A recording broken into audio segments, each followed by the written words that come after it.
너의 기업의 온 땅에서 그 토지 무르기를 허락할지니 만일 내 형제가 가난하여 그의 기업 중에서 얼마를 팔았으면 그에게 가까운 기업 물을 자가 와서 그의 형제가 판 것을 물을 것이요 만일 그것을 물을 사람이 없고 자기가 부유하게 되어 물을 힘이 있으면 그 판 해를 계수하여 그 남은 값을 산자에게 주고 자기의 소유주로 돌릴 것이니라. 그러나 자기가 물을 힘이 없으면 그 판 것이 희년에 이르기까지 산자의 손에 있다가 희년에 이르러 돌아올지니 그것이 곧 그의 기업으로 돌아갈 것이니라.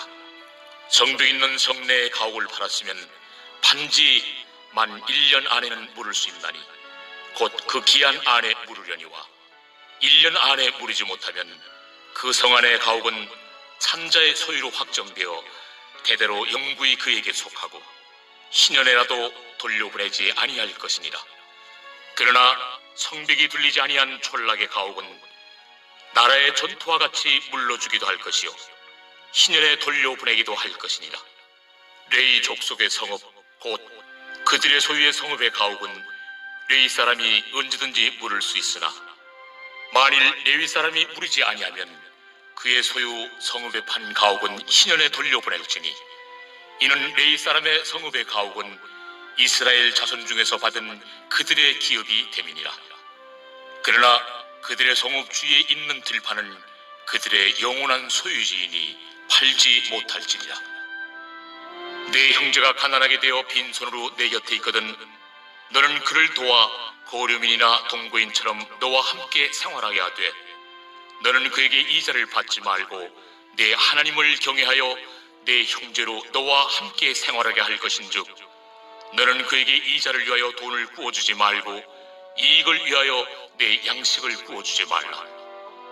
나는 너희의 하나님이 되며 또 가나안 땅을 너희에게 주려고 애굽 땅에서 너희를 인도하여 낸 너희의 하나님 여호와이니라. 계속해서 이스라엘의 희년 제도를 말씀하고 있습니다. 희년이 되면 모든 토지는 땅을 판 원래 주인에게 무조건 되돌아갑니다. 그러나 희년이 되기 전이라도 팔았던 토지를 물을 수 있는 방법이 있습니다.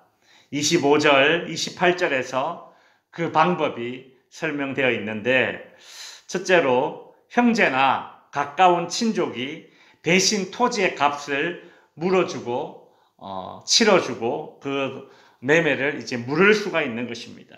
두 번째로 토지를 팔았던 사람이 다시 부유하게 되어서 스스로 그 땅을 다시 이제 구입할 수 있습니다. 이런 경우에는 희년까지 남은 기간을 계산해서 그 값을 치러주면 되는 것이죠.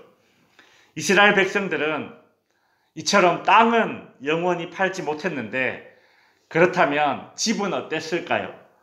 29절에서 31절까지는 집을 팔았을 경우에 대해서 소개하고 있는데 크게 두 가지로 나누어집니다.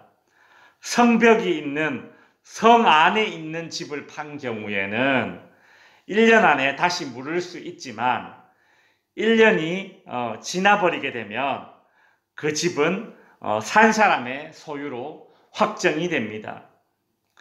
땅과 달리 집은 희년이 되어도 다시 돌려주지 않고 영원한 그런 매매가 되는 것이죠.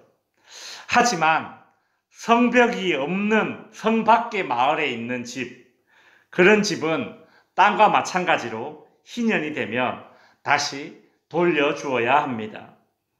성 안에 있는 집과 성 밖에 있는 마을에 있는 집이 이처럼 차이가 나는 이유는 무엇인가?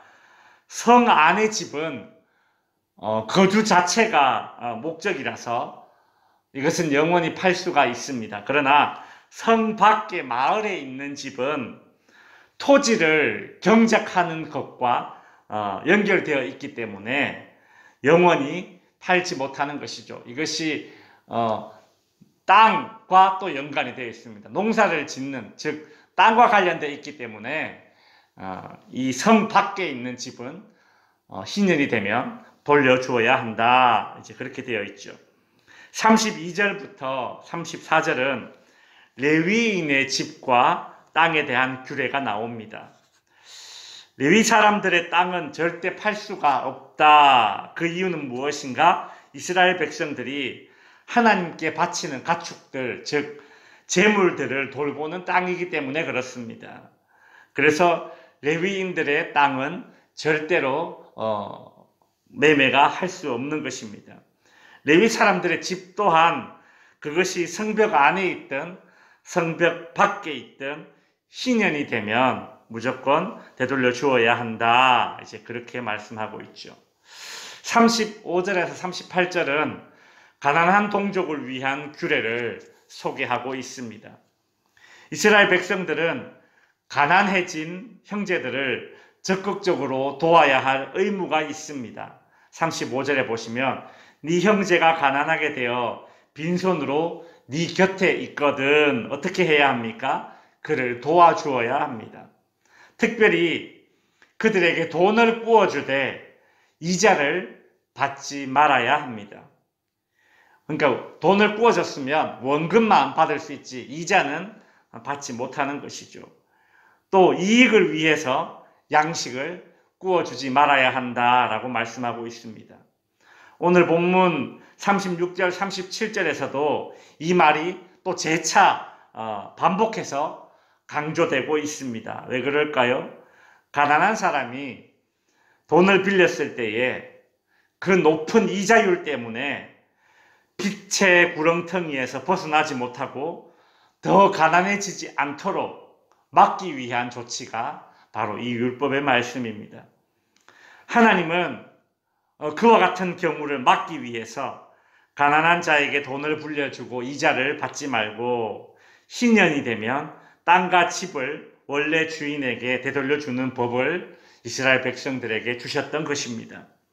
희년 제도는 희년이 돌아올 때마다 땅이나 집을 원래 주인에게 되돌려줌으로써 부가 일부 사람들에게 집중되거나 혹은 반대로 가난이 대물림되지 않도록 하기 위한 조치가 바로 이 희년 제도입니다.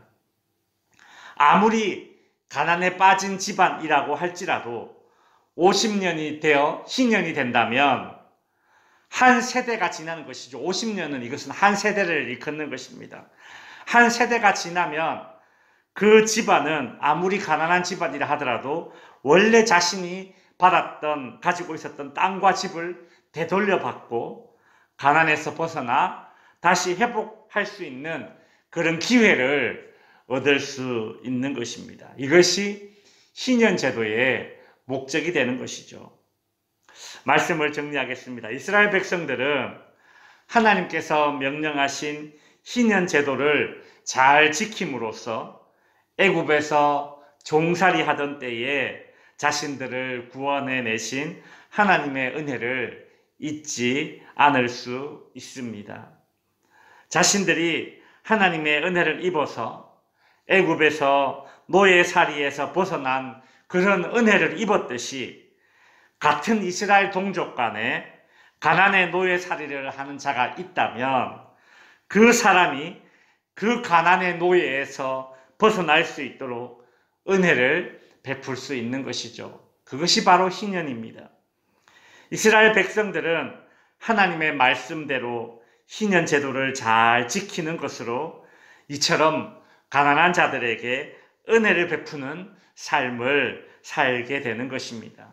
성도 여러분, 오늘날 우리에게는 희년 제도가 없고 또 그 시대와 다른 매매법을 따르고 살아가고 있지만 우리가 하나님의 말씀대로 사는 삶이 곧 우리의 이웃들, 특별히 사회적 약자들에게도 복이 된다는 사실을 알고 이 희년의 정신을 지키며 살아가는 저와 여러분들 될 수 있기를 주님의 이름으로 축원드립니다.